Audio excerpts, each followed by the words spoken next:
to you. Happy New Year's Eve too. Someone asked about a chart that I use. What I do is I take, in this case, I took Dgaz versus Ugaz. So mathematically, it's long Dgaz and short Ugaz. And what I do is I just put that in, and it mathematically does the math for me on here.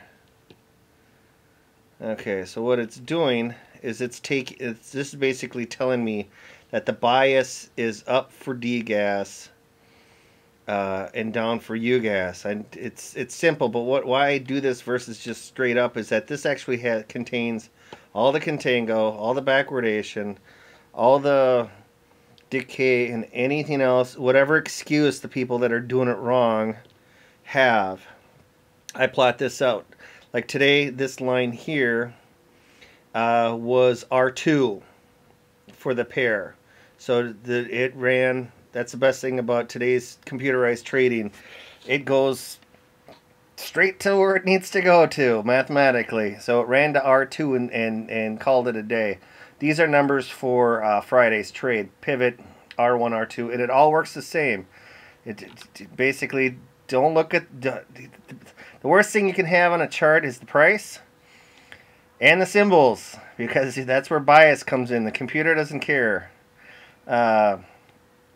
If oil's falling $50 and you still have hope that rig's a good company to own, it's not going to happen here.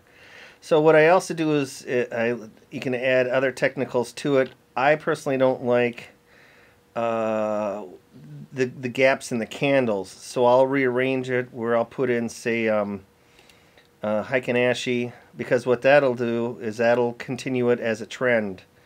That's part of the nature of Heikin-Ashi, is that even down days inside of a trend, they'll fill up. And here's the pair again. Okay, and it's been trending for a while. The purple line here, where is it? Purple line is the ADX. ADX tells you if you're in a trend or not. Here it peaked out, which meant that this trend was done. And it bottoms around, and then it kicked up again. Well, here I guess it kicked up for this run and stopped, which ended up being the pause. Ran up again, we hit this, and now it's turning up again.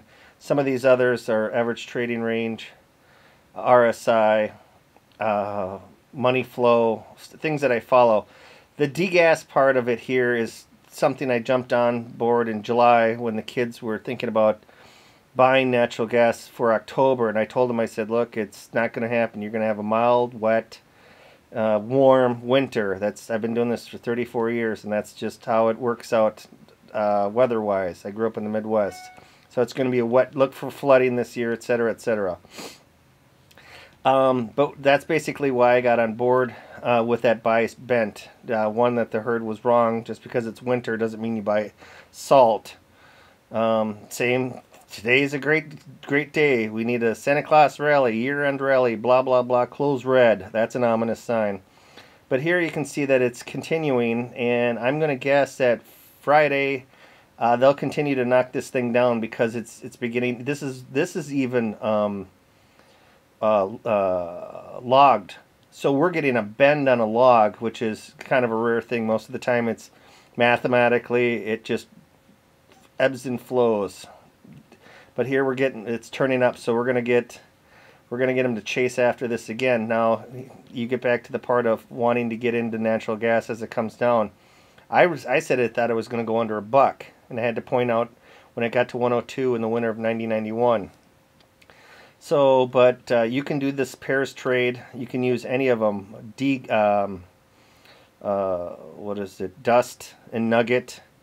Here you have West Texas crude versus up West Texas crude.